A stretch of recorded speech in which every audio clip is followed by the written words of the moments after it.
Jadi sebanding yang mereka pegang juga. Nah, hal ini mencegah kebingungan, mengurangi konflik, dan juga mempercepat proses kerja dari koperasi tersebut. Boleh di next? Nah, jadi untuk analisisnya itu adalah implementasi fungsi pengorganisasian di koperasi BMTA Naja ini menunjukkan bahwa pengaturan struktur yang jelas, pembagian tugas yang tepat, serta koordinasi yang baik itu sangat penting ya untuk meningkatkan suatu efektivitas kerja dan juga kualitas layanan koperasi tersebut. Nah, namun koperasi ini tetap harus memperkuat kapasitas SDM dan juga memanfaatkan teknologi agar fungsi pengorganisasian di koperasi tersebut itu lebih adaptif terhadap perkembangan suatu usaha. Seperti itu untuk analisis studi kasus dari pengorganisasian. Dari fungsi pengorganisasian boleh ditulis. Oke, untuk fungsi pelaksanaan dalam koperasi akan dijelaskan oleh anggota kelompok yang lainnya. Sudah membahas fungsi perencanaan dan juga fungsi selanjutnya, yaitu kita akan membahas fungsi actuating dalam koperasi. Nah, jadi sebelum itu kita harus tahu dulu apa sih actuating. Jadi actuating adalah fungsi manajemen yang berupa kegiatan menggerakkan, memotivasi, dan juga mengarahkan organisasi agar mau bekerja secara sukarela dan juga ikhlas untuk mencapai tujuan yang ditetapkan. Nah, dalam konteks koperasi, actuating berarti usaha pengurus, manajer, ataupun pimpinan untuk memberikan dorongan, instruksi, bimbingan, dan juga arahan kepada anggota serta karyawan koperasi agar pelaksanaan operasional dapat berjalan efektif dan juga efisien. Nah, menurut para ahli, di sini ada menurut standar, actuating atau pergerakan adalah proses mengarahkan dan mempengaruhi kegiatan-kegiatan yang berhubungan dengan tugas anggota, kelompok, atau organisasi secara keseluruhan. Lalu, menurut Bapak Gary Perry, actuating atau penggerakan adalah aksi yang mencakup kegiatan yang dilaksanakan seorang manajer untuk mengambil dan juga melanjutkan kegiatan yang ditetapkan oleh unsur perencanaan dan pengorganisasian agar tujuan-tujuan dapat tercapai. Nah, tujuan dari actuating itu apa? Jadi tujuan dari penggerakan dalam organisasi adalah tindakan pemimpin untuk menumbuhkan kemampuan agar bawahan mampu memahami dan juga melaksanakan tugas secara sadar sesuai dengan rencana yang telah ditetapkan. Nah, para ahli sendiri memerinci bahwa tujuan dari penggerakan ini ada dalam tiga bentuk utama. Yang pertama, berikan semangat dan juga motivasi. Jadi semangat dan motivasi ini berupa dorongan, inspirasi, atau rangsangan agar timbul kesadaran dan juga kemauan dari para petugas untuk bekerja dengan baik. Yang kedua, memberikan bimbingan, di mana melalui bimbingan ini, contoh nyata dalam pengambilan keputusan akan membangun komunikasi agar tercipta bahasa yang sama antara pemimpin dan juga bawahan. Nah, pada yang berikutnya yaitu memberikan pengarahan. Pemberian arahan ini adalah dengan menyampaikan petunjuk yang benar, jelas, dan juga tegas, di mana semua saran, perintah, ataupun instruksi harus disampaikan secara lugas agar pelaksanaan tugas berjalan efektif serta tetap terarah pada tujuan organisasi. Nah, berikutnya adalah prinsip actuatic. Nah, di sini juga ada tiga prinsip penting dalam actuatic. Yang pertama adalah prinsip mengarah kepada tujuan. Jadi, fungsi actuatic itu memastikan pengarahan yang efektif agar bawahan berkontribusi pada tujuan organisasi. Didukung perencanaan, struktur sumber daya manusia, pengawasan, dan peningkatan keterampilan. Yang kedua, prinsip keharmonisan dengan tujuan. Nah, prinsip ini adalah di mana individu bekerja untuk kepentingan pribadi, namun tetap selaras dengan tujuan organisasi melalui motivasi kerja keras dan aspirasi masa depan. Lalu, prinsip yang terakhir yaitu prinsip kesatuan komando, di mana pada actuating harus menerapkan satu jalur komando untuk mencegah terjadinya konflik, memperjelas tanggung jawab, dan juga meningkatkan motivasi bawahan untuk hasil yang lebih optimal. Nah, manfaat dari actuating sendiri dalam koperasi ada banyak. Yang pertama yaitu meningkatkan motivasi kerja, karena pada actuating sendiri, manajemen, pengurus, ataupun atasan dari koperasi itu sendiri terus berupaya untuk memberikan semangat dan juga motivasi kepada para anggota koperasi. Lalu yang kedua, memberikan bimbingan dan juga arahan yang jelas. Tadi karena dalam actuating ini ada satu komando yang memberikan arahan, maka dalam actuating manfaatnya adalah lebih jelasnya bimbingan dan juga arahan yang diterima oleh anggota koperasi. Lalu yang ketiga, membangun hubungan harmonis di mana dengan adanya motivasi, lalu arahan yang jelas yang diberikan oleh manajer atau atasan dalam koperasi ini membangun hubungan yang positif dan juga harmonis antara pengurus dan juga anggota dari koperasi itu sendiri. Lalu yang keempat, memperkuat komunikasi dua arah. Sama seperti membangun hubungan karena adanya kejelasan motivasi dan juga arahan, maka terjadilah penguatan komunikasi dua arah. Lalu kemudian ada mengubah rencana menjadi tindakan nyata karena diberikan arahan yang jelas, tegas, dan juga tepat pada sasaran, maka terjadi sebuah arahan yang jelas sehingga suatu anggota ataupun pengurus yang diberikan instruksi oleh atasan dapat melakukan tindakan nyata sesuai dengan yang diarahkan. Kemudian yang keenam, meningkatkan efektivitas dan juga efisiensi organisasi karena terjadi arahan yang jelas dan juga bimbingan yang jelas dari manajer atau pengurus atau pimpinan di koperasi itu sendiri.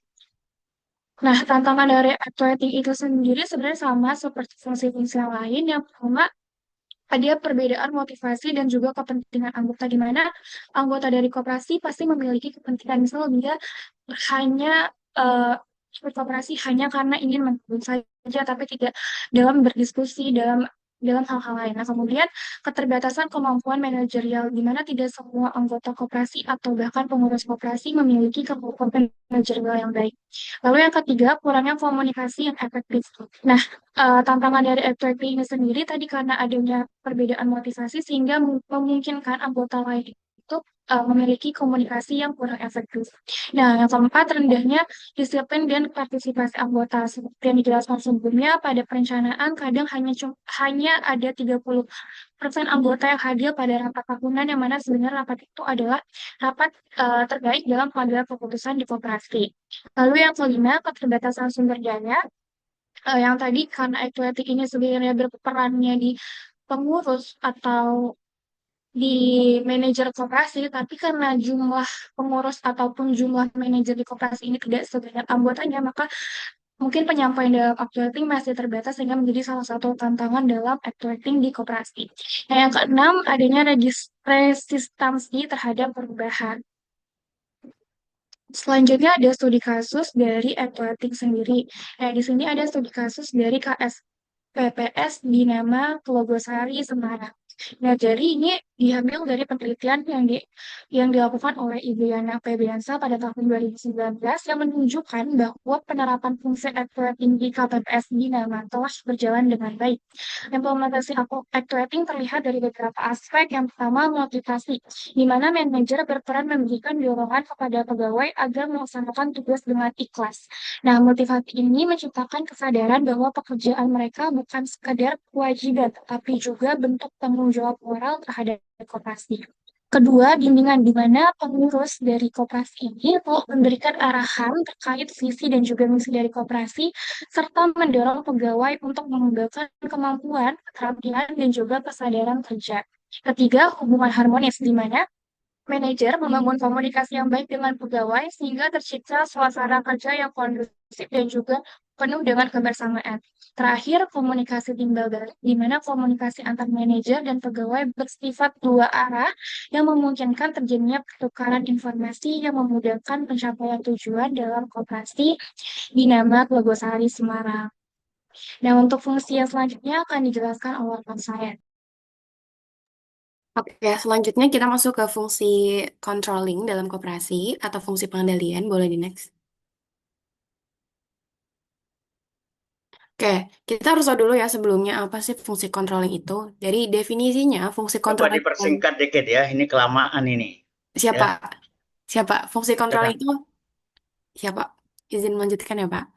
Fungsi controlling dalam koperasi ini itu proses manajerial yang bertujuan untuk memastikan kalau seluruh anggota atau seluruh kegiatan dalam koperasi itu berjalan sesuai dengan rencana, kebijakan, dan tujuan organisasinya. Itu mencakup dari penetapan standar kerja, pengukuran dan perbandingan hasil dengan standar tersebut, kemudian tindakan korektif apabila terjadi penyimpangan dalam koperasi. Nah, tujuan dari controlling itu ada yang pertama memastikan tujuan koperasi tercapai, yang kedua menjaga keamanan dan pemanfaatan aset koperasi, yang ketiga mendorong efisiensi serta efektivitas dalam pengelolaan operasional, yang keempat menjamin ketaatan terhadap ADART serta peraturan eksternal dalam koperasi, kelima mengurangi resiko kecurangan dan kesalahan dalam pengelolaan, serta yang terakhir tujuannya perbaikan bila ada ketidaksesuaian dengan rencana. Boleh di next? Nah, prinsip controlling itu ada 6. Yang pertama ada demokratis dan partisipatif, ada preventif dan korektif, sistematis dan terpadu. Yang keempat itu prinsipnya akuntabilitas dan transparansi. Yang kelima ada ketaatan pada SOP dan ADART. Yang keenam prinsip korektif ya, jika ada penyimpangan maka harus ada perbaikan segera dari manajer manajer koperasi. Dan yang keenam adalah kepatuhan pada prinsip koperasi. Boleh di next. Nah, manfaatnya apa sih adanya fungsi controlling dalam koperasi ini? Di fungsi controlling ini memiliki 6 manfaat. Yang pertama, fungsi ini menjamin kalau koperasi ini akan efektif dan efisien gitu dijalankan. Kedua, akan mengawasi kebijakan dan rencana yang ada pada koperasi.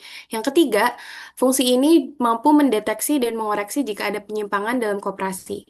Yang keempat, akan meningkatkan akuntabilitas dan transparansi. Yang kelima, mendorong partisipasi anggota. Dan yang keenam akan memperkuat kemandirian dan keberlanjutan dari koperasi tersebut. Boleh di next. Nah, tantangannya apa aja dalam menerapkan fungsi controlling ini? Tentunya kalau ada manfaat juga pasti ada tantangan.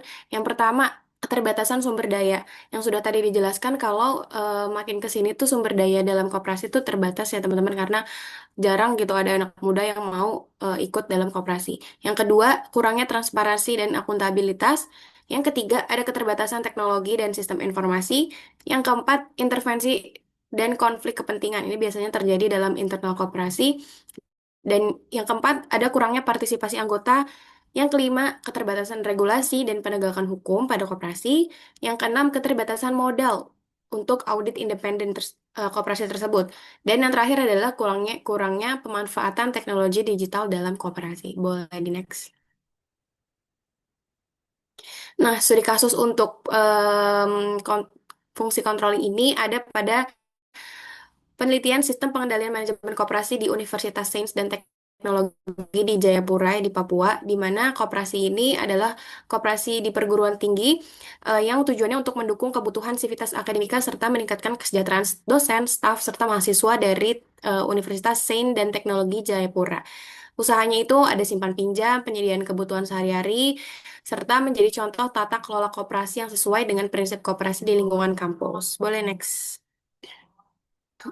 Nah, implementasi fungsi controlling pada koperasi USTJ itu ada yang pertama di pengawasan keuangannya, di mana koperasi ini itu menerapkan pencatatan arus kas dengan otorisasi dan laporan keuangan periodik sebagai bentuk akuntabilitas serta pencegahan penyalahgunaan dana dalam koperasi. Nah, yang kedua juga ada kepatuhan pada SOP dan ADART, di mana operasional dalam koperasi tersebut tuh berpedoman pada SOP dan ADART sebagai landasan pengelolaannya, sehingga keputusan dan program kerja itu sesuai dengan prinsip koperasi. Yang ketiga adalah pengawasan partisipatif melalui rapat anggota, di mana koperasi ini juga sudah menerapkan forum evaluasi kinerja, mm, di mana itu adalah tempat anggota memberi masukan, menolak laporan, atau memberi rekomendasi program kerja. Boleh di next. Nah, analisisnya adalah penerapan controlling di koperasi USTJ itu udah terlihat ya dalam pengawasan keuangannya, dalam kepatuhannya terhadap SOP, dan pada rapat anggotanya. Namun, efektivitasnya masih terbatas karena pencatatannya tuh masih manual, terus partisipasi anggota koperasinya juga masih rendah, serta SDM pengurusnya itu kurang terlatih gitu. Dan kondisi ini yang membuat controlling ini beresiko hanya menjadi sebuah formalitas aja gitu, sehingga perlu nih adanya solusi untuk memperkuat fungsi controlling itu dengan pelatihan manajemen dan akuntansi, peningkatan literasi keuangan anggota, serta pemanfaatan sistem digital sederhana nih agar lebih efektif dan berkelanjutan. Nah, kesimpulannya untuk presentasi kami hari ini, di mana pelaksanaan fungsi POAC, yaitu Planning, Organizing, Actuating, dan Controlling dalam koperasi ini berperan sangat penting ya untuk mencapai tujuan utamanya, yaitu meningkatkan kesejahteraan anggota. Di mana perencanaan ini membantu menetapkan arah dan strategi, pengorganisasian akan menata struktur serta pembagian tugas, menggerakkan motivasi anggota untuk berpartisipasi aktif, dan pengawasan akan memastikan kegiatan berjalan sesuai dengan rencana. Dengan penerapan fungsi POAC yang konsisten ini, sebuah koperasi dapat menjadi lebih efisien, transparan, dan adaptif dalam menghadapi berbagai tantangan sehingga mampu berkembang secara berkelanjutan di era saat ini. Baik, saya akan kembalikan. Oh ya, oke. Sepertinya cukup untuk presentasi dari kelompok 5. Mungkin untuk Pak Ketut izin apakah pertanyaannya langsung dijawab atau boleh diskusi? Silakan langsung dijawab. Seperti Baik. tadi saya sampaikan, silakan yang sama bisa dijawab sekaligus. Oke, baik Pak. Terima kasih. Mungkin untuk kelompok 4, apakah ingin menjawab pertanyaan dari Ririn terlebih dahulu? Iya boleh.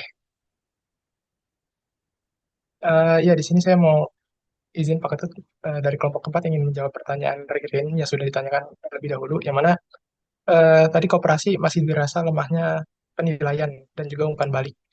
Nah di sini dia bertanya bagaimana sistem penilaian dari koperasi mungkin terhadap kinerja karyawannya, siapa yang menilai dan siapa yang memberikan umpan balik tersebut dan harusnya disampaikan dalam di mana gitu. Ya sebenarnya pada praktiknya ya evaluasi ini eh belum sebenarnya belum ada apa sih forum yang benar-benar kalau dari kooperasinya ya untuk eh, melakukan penilaian gitu atau mungkin bisa dikembalikan ke kooperasinya masing-masing bagaimana manajemen kooperasi tersebut eh, membuat sistem penilaiannya. Jadi dari penilaian itu sendiri kan bisa dilakukan secara langsung gitu pada saat praktik di lapangan terhadap kinerja dari karyawan itu sendiri. Dan juga bentuk penilaian itu kan juga seperti yang tadi dijelaskan ya, ada juga dalam bentuk penghargaan atau pemberian insentif gitu atas hasil kerja dari karyawan tersebut, baik berupa pemberian insentif hadiah ataupun berdasarkan poin-poin kinerja. Nah, siapa yang memberikan penilaian tersebut? Ya, ini sesuai materi yang kita bahas ya. Yang menilai itu pasti manajernya gitu. Jadi manajernya ya yang mengawasi kinerja dari karyawan dan nantinya dari penilaian tersebut itu akan disampaikan ke pengurus koperasi. Nah, eh, terus kalau untuk tentang disampaikan di mananya, tadi ya itu bisa secara langsung ataupun melalui RAT, rapat anggota tahunan, ataupun evaluasi-evaluasi koperasi yang mungkin dilaksanakan mungkin tiap kuartalan ataupun bulanan gitu. Itu balik lagi ke uh, operasi masing-masing. Jadi itu situasional. Apakah menjawab Ririn dari pertanyaannya atau masih ada yang mau ditanyakan lagi?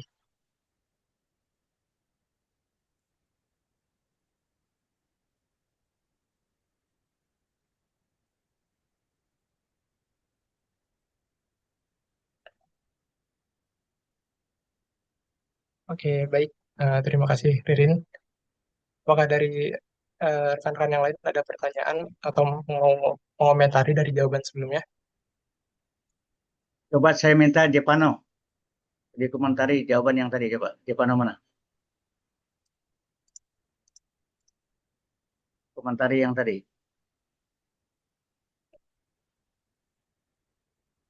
Satu, dua, tidak muncul. Revalina, coba komentari yang tadi. Revalina,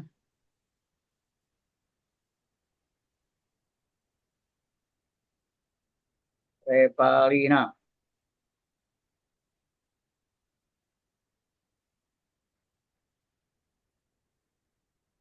Satu, dua, tiga nggak muncul.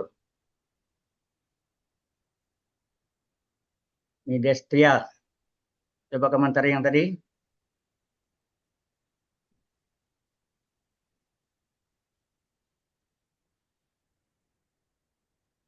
Midestia, mana?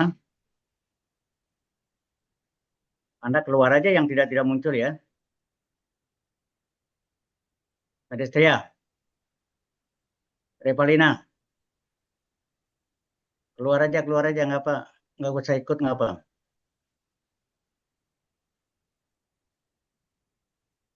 Udah nggak usah ikut, nggak masuk ya.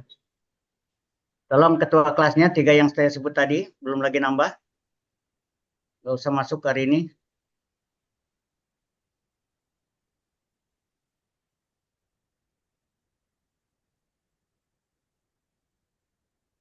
Laili baru muncul ya.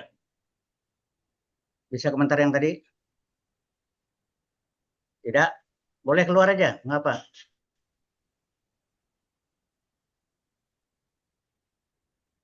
Ada komentar nggak? Apa tidak dengar tadi?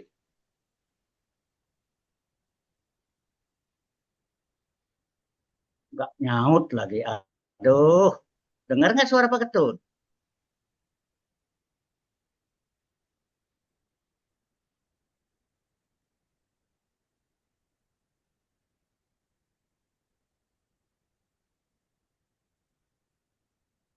Lanjut.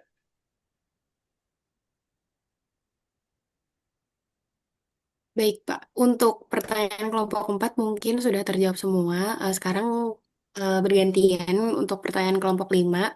Di sini saya akan menjawab pertanyaan dari Ovi, di mana pertanyaannya itu terdapat prinsip demokrasi anggota di dalam fungsi planning dan pengawasan partisipatif dalam fungsi controlling. Tapi proses ini tuh seringkali lambat dan bisa terhambat oleh perbedaan kepentingan anggota. Nah, gimana sih caranya seorang manajer koperasi menavigasi antara menjalankan proses yang sepenuhnya demokratif dan partisipatif dengan kebutuhan untuk mengambil keputusan yang cepat dan efektif. Nah, sebagai seorang manajer koperasi ya dalam menavigasi antara idealisme demokrasi anggota dan kebutuhan akan keputusan yang cepat dan efektif gitu ya. Itu sebenarnya tantangan yang umum gitu bagi seorang manajer. Kuncinya adalah melalui delegasi yang struktur. Maksudnya manajer tuh harus tegas gitu antara memisahkan keputusan yang strategis atau keputusan yang memang benar-benar memerlukan persetujuan dari anggota melalui RAT atau komite khusus gitu atau rapat khusus dan keputusan operasional sehari-hari yang sepenuhnya tuh memang tanggung jawab seorang manajer untuk mengambil keputusan tersebut. Selain itu, manajer juga perlu memanfaatkan teknologi untuk mengumpulkan kayak feedback dari anggota-anggotanya serta melakukan edukasi atau pelatihan ya kepada anggotanya mengenai prinsip-prinsip koperasi tersebut.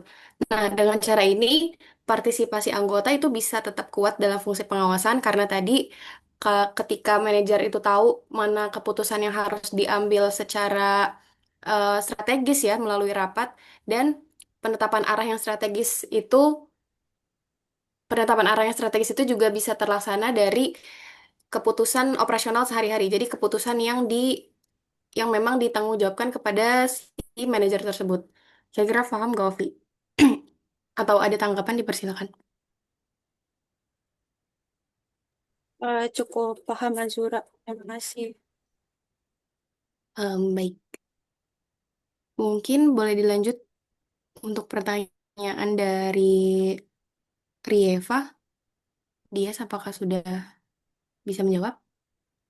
Oke, dari pertanyaan yang untuk pertanyaannya itu tadi kan dijelasin tentang perencanaan dalam koperasi yang mana harus berbasis dari partisipasi anggota. Namun dalam praktiknya seringkali keputusan strategis hanya dibuat oleh pengurus inti. Nah, maka ada cara konkret agar perencanaan koperasi benar-benar bersifat partisipatif dan juga tidak hanya formalitas. Jadi semua anggota koperasi itu ikut serta dalam membuat keputusan. Nah, sebenarnya untuk keputusan-keputusan yang bersifat strategis pasti itu didiskusikan di rapat anggota tahunan. Nah, biasanya rapat anggota tahunan itu memang ada aja gitu ya yang nggak hadir ataupun yang nggak datang di rapat anggota tahunan. Tapi di rapat anggota tahunan itu sebenarnya keputusan yang diambil itu harus keputusan yang sudah minimal setengah plus satu dari seluruh anggota koperasi. Jadi sebenarnya keputusan-keputusan strategis itu sudah diambil di rapat anggota tahunan. Tapi kalau untuk keputusan-keputusan lain yang mungkin di luar keputusan-keputusan yang bersifat eh, penting sepenting di rapat anggota tahunan seperti keputusan-keputusan urgent itu biasanya di koperasi itu kan ada unit-unitnya sendiri. Di koperasi, misal koperasi simpan pinjam, di koperasi Rangguan Makmur. Nah, itu biasanya ada unitnya, unit mawar, unit melati. Nah, di mana setiap unitnya itu ada ketuanya. Nah, biasanya dari ketua-ketua per unit itu tuh mendiskusikan ke masing-masing anggota di unitnya. Nah, nanti hasil dari kumpulan-kumpulan jawaban dari anggota koperasi per unit itu digabungkan jadi satu sehingga sebenarnya keputusan dalam koperasi itu diambilnya dari bisa dari itu. Nah, cuman untuk cara yang benar-benar konkretnya lagi bisa ya tadi dengan menggunakan WhatsApp group ataupun melalui media online lainnya supaya keputusan yang sifatnya urgent bisa cepat diambil tapi tetap juga harus memperhatikan dari partisipasi anggotanya. Nah, mungkin itu apakah terjawab, Kayla? Berarti walaupun kita sebagai anggota koperasi nggak datang ke rapatnya, kita bisa nyampaikan pendapatnya. Misal kalau misal kita nggak setuju nih sama keputusannya, itu melalui kepala unitnya. Iya, biasanya kayak gitu.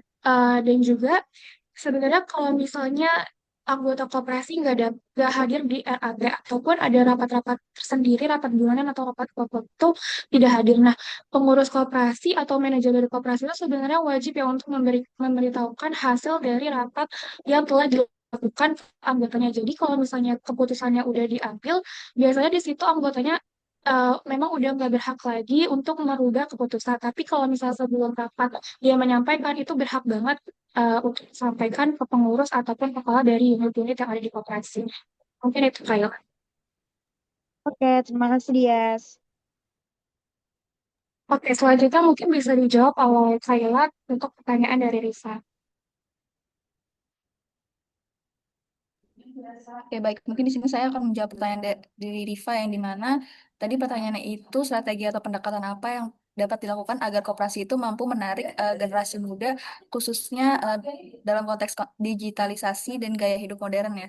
Jadi mungkin untuk menarik generasi muda ini koperasi itu perlu yang namanya mengadopsi suatu strategi yang memudahkan yang memadukan inovasi digital dengan nilai-nilai dasar koperasi ya mungkin salah satunya itu dengan pendekatan yang namanya mengembangkan platform digital yang memudahkan anggota itu muda itu bisa berinteraksi mengakses layanan dan mengikuti kegiatan koperasi itu secara online misalnya melalui aplikasi mobile atau media sosial yang bisa lebih interaktif. Jadi selain itu koperasi juga dapat menghadirkan produk dan juga layanan yang relevan ya dengan gaya hidup modern mungkin seperti layanan keuangan digital, e-commerce berbasis koperasi atau mungkin program pengembangan kewirausahaan bagi anggota-anggota muda tersebut.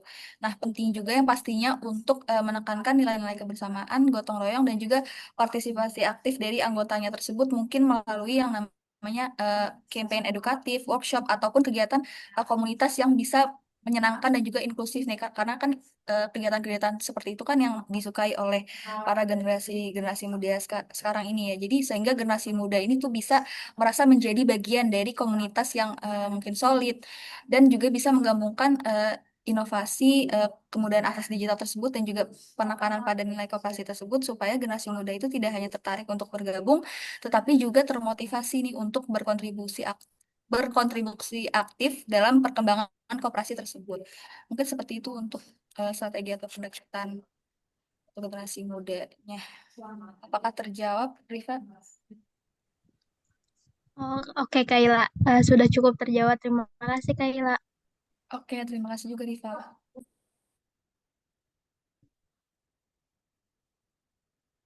Ada yang belum terjawab?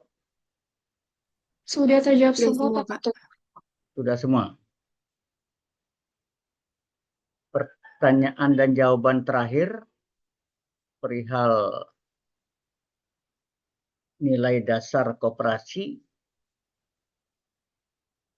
bagi anak muda yang belum pernah tersentuh dengan pengetahuan koperasi, belum pernah loh ya,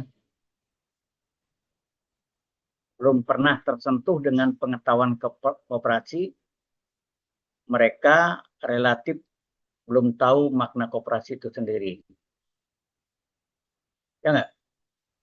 Kalau Anda pernah belajar koperasi, setidaknya dari pengetahuan sudah punya. Apalagi kita mengenal dengan kebersamaan. Ya. Kalau mengenal dengan kebersamaan berarti untuk menyatukan diri di tatkala problem-problem kehidupan kita muncul. Terutama kalau kita berbicara koperasi, bagaimana mengatasi masalah, apakah di bidang ekonomi khususnya, sehingga boleh jadi tidak mengakibatkan terjerat, terlilit dari pinjaman-pinjaman yang selama ini merajalela. Oleh karenanya, sekali lagi, bagi mereka-mereka yang belum pernah menyentuh pengetahuan, kalau Anda lakukan survei akan berbeda dengan Anda kali ini yang sudah pernah belajar. Yakin begitu dong? Nah, kalau begitu yang terjadi, ketika anggota yang ada di dalam sebuah koperasi, ingat di dalam sebuah koperasi, variatif pengetahuan dan latar belakang mereka kan sangat-sangat heterogen. Ya, sangat heterogen. Nah, terkait dengan pelatihan-pelatihan yang bisa memberikan warna, sebetulnya bukan hanya kepada pengurus koperasi, karyawan koperasi, tapi juga mestinya meliputi juga pelatihan-pelatihan kepada anggota yang mungkin bisa salah satunya untuk menyatukan kebersamaan adalah nilai-nilai dasar yang tadi. Ya enggak? Nah, di sini sebetulnya sering terlupakan. Ingat, sering terlupakan. Berakibatnya mereka tidak tahu akan hak dan kewajiban. Ego individu tinggi. Mentang-mentang kaya, mentang-mentang tidak lagi mau diganggu gitu. Nah, hal-hal yang begini, adakah peran dalam manajemen koperasi untuk menyadarkan atau menyatukan dari kedua bilah yang tadi saya sebutkan? Jadi orientasinya maksudnya tidak hanya kepada pengurus pengelola koperasi, tapi juga kepada anggota yang sudah berada di dalam sebuah wadah koperasi.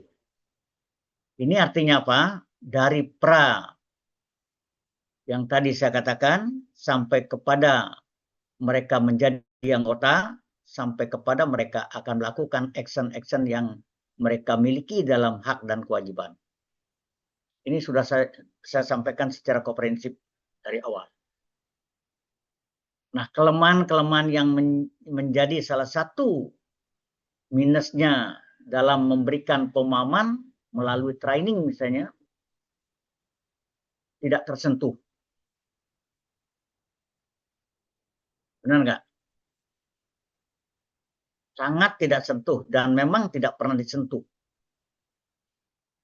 Taunya hanya menuntut hak saja.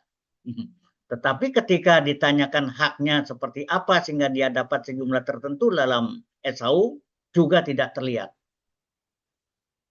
Tidak tahu. Kalau gede, alhamdulillah.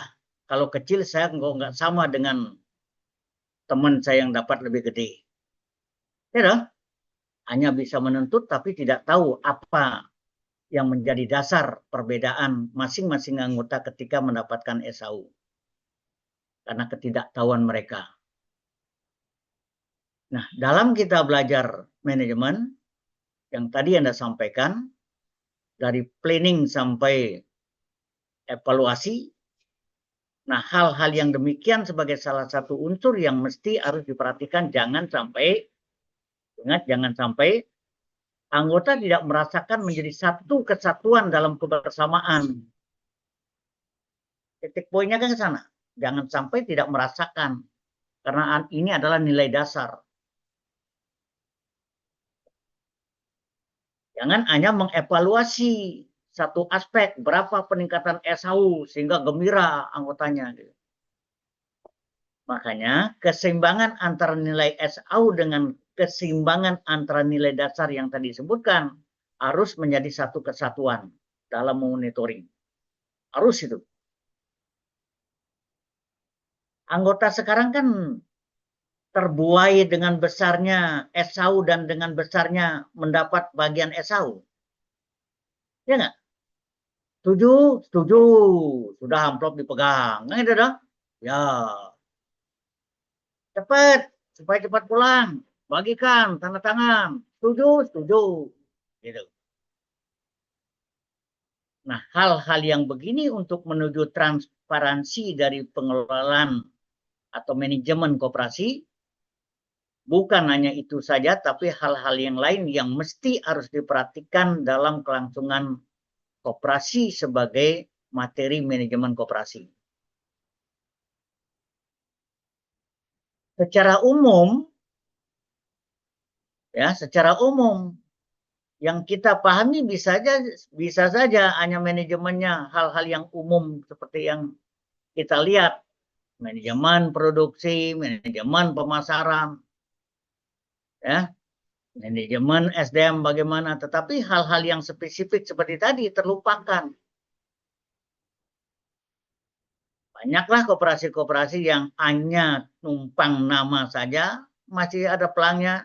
Ketika ada bantuan pemerintah, nomor 1 dia mengajukan, nomor 1 dia dapatkan, nomor 1 dia juga habis tak terkoordinir dalam penggunanya. Akhirnya apa? Kewajiban sebuah koperasi dari hasil pinjaman tadi tidak bisa memenuhi dalam hal pengembalian. Padahal bunganya sangat dibantu oleh pemerintah dengan bunga yang paling ringan. Paling ringan. 0, bayangkan itu.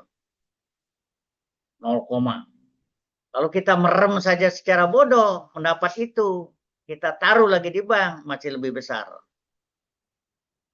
Artinya nilai yang diberikan dalam pinjaman oleh pemerintah tidak berguna. Boleh jadi tidak berguna. Karena apa? Tadi sudah disinggung efektivitas salah satunya. Yang namanya efektivitas kan bukan hanya hal-hal yang lain di luar efektivitas pinjaman tadi. Bayangkan kalau suatu koperasi dapat pinjaman 1M, 10M. Bangga nggak? Kalau kita tidak bisa menggunakannya dengan efektif, nggak usah bangga. Untuk apa? Gitu. Ya nggak? Untuk apa? Gitu. Kalau Anda ambil sekaligus ya sudah sejumlah itu Anda sudah dibebani bunga, rugi juga. Pertanyaannya, boleh nggak ngambil sebagian-sebagian sehingga nanti dihitung bunganya sebagian itu saja? Nanti cek lagi ya gimana peraturan perbankan kalau Anda melakukan satu kegiatan semacam begitu. Karena itu sudah kontrak, katakanlah dapat 10 miliar bantuan dengan bunga yang rendah yang akan memberikan kesempatan untuk mengembangkan koperasi di Indonesia.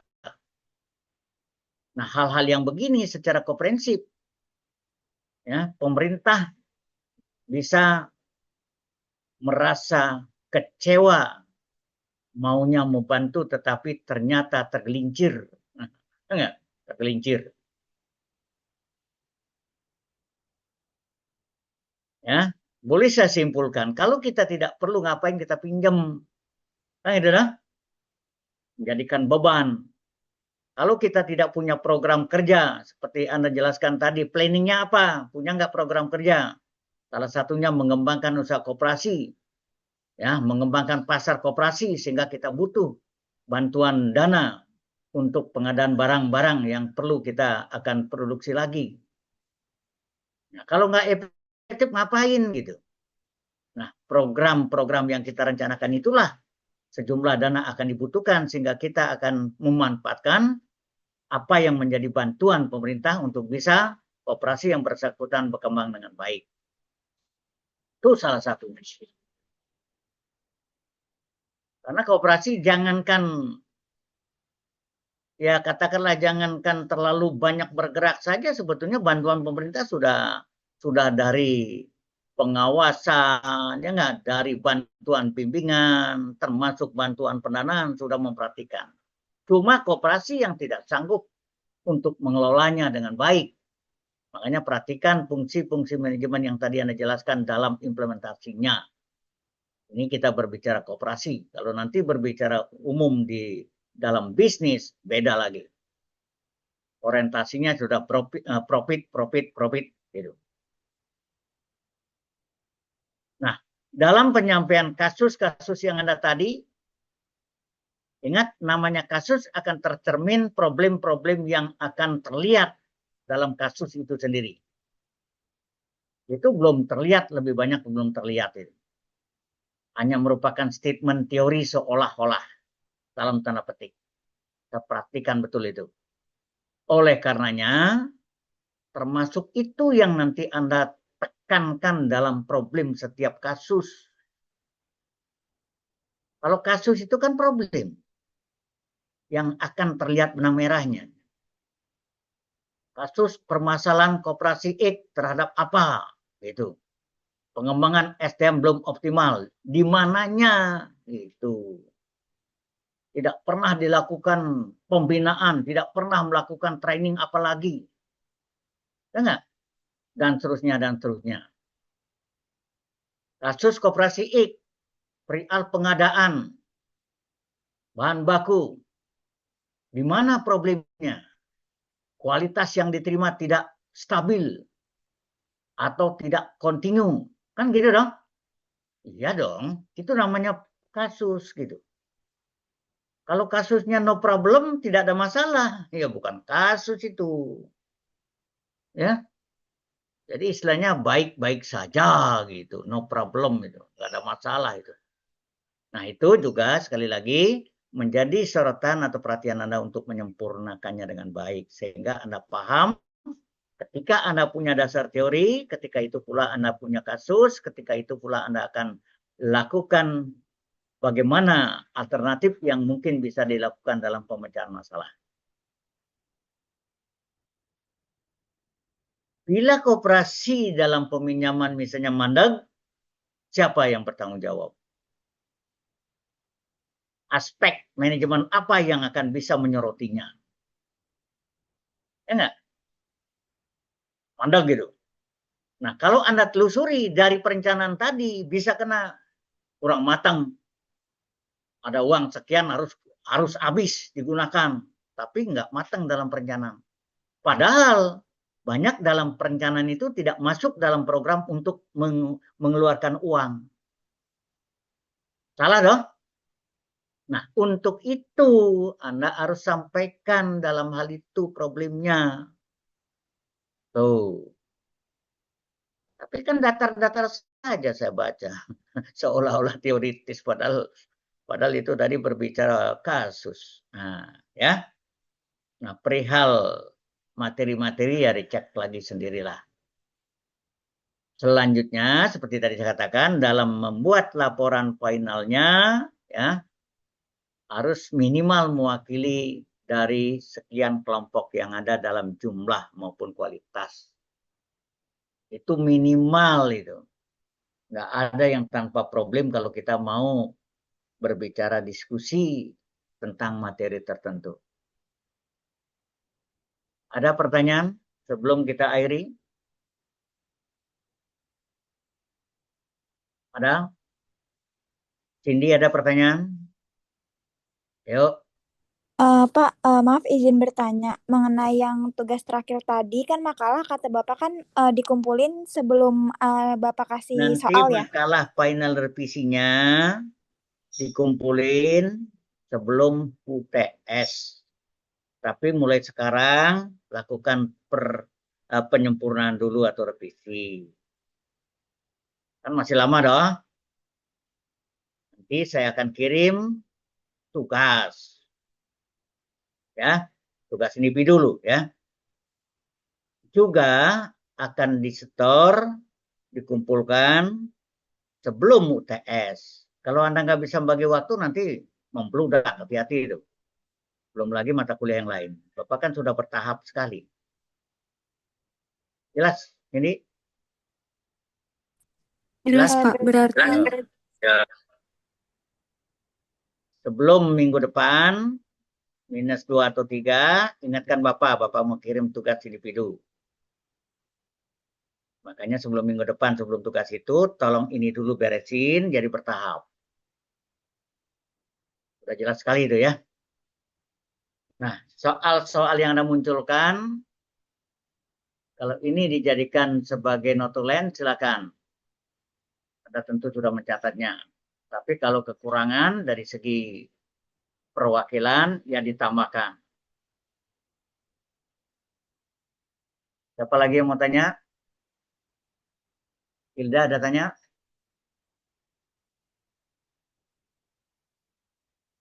Berarti untuk minggu besok itu fokusnya ini ya Pak, makalah. Kalau makalah udah selesai, berarti nanti kita kerjain yang dari Bapak itu, gitu. Ya, Berarti yuk. Cindy nanti minta Bapak buat soalnya itu di minggu depan ya? Ya. Sebelum minggu depan boleh diingetin Bapak ya. Oke, baik. Terima kasih Pak. Karena Bapak kan banyak kelas, kadang-kadang lupa yang mana janji gitu. Sampai bingung. Tadi aja Bapak sudah keluar di kelas yang lain. Bapak tekan tak kirain itu kelas yang sekarang, tahu-tahu yang kelas tadi gitu. Lupa lihat apa namanya Zoom yang mengirim gitu. Bayangkan sekian kelas kan maklum aja itu. Mana gitu. Bagaimana? Sudah cukup? Kalau cukup, ya. Seperti yang saya sampaikan tadi, kita akhiri saja dulu. Ya. Selamat sore. Selamat melanjutkan kegiatan. Dan jangan lupa, apapun yang menjadi tugas Pak Ketua kerjakan, saya tidak pernah akan meminta kalau Anda tidak menyetor. Ingat itu. Saya tidak pernah meminta belum menyetor tugas kalau Anda tidak menyetor sesuai dengan jadwal yang ditentukan. Itu. Dari dulu itu Pak Ketut. Makanya pernah ada mahasiswa yang nangis-nangis. Saya kasih tugas saja Pak, bla bla bla bla bla. Tugas semester depan kalau Anda mengambil, saya bilang gitu aja gampangnya. Enggak. Padahal sudah diingetin gitu. Kalau suatu kewajiban ya wajiblah gitu aja. Kita sudah besar-besar jangan sampai nanti yang dosen terlalu baik tidak mendidik. Tolong ya, kumpulkan. Nah, itu baik banget itu. Ya enggak? Belum juga. Lagi dipanggil. Nah, kalau Pak Ketut nggak mau manggil. Biarin dianggap Anda judes Pak Ketut, silakan lah gitu. Oke, jelas ya? Kalau jelas, sekian pertemuan kita. Selamat sore, selamat beraktivitas selanjutnya. Semoga kita selalu sehat. Ya, jumpa next-nya ya. Oke, nanti komunikasi ke ketua PJ-nya ya. Kalau ada problem. Terima kasih, izin saya keluar ya. Terima kasih Pak. Yuk, mari. Baik, terima kasih Pak. Pak. Terima kasih Prof. Terima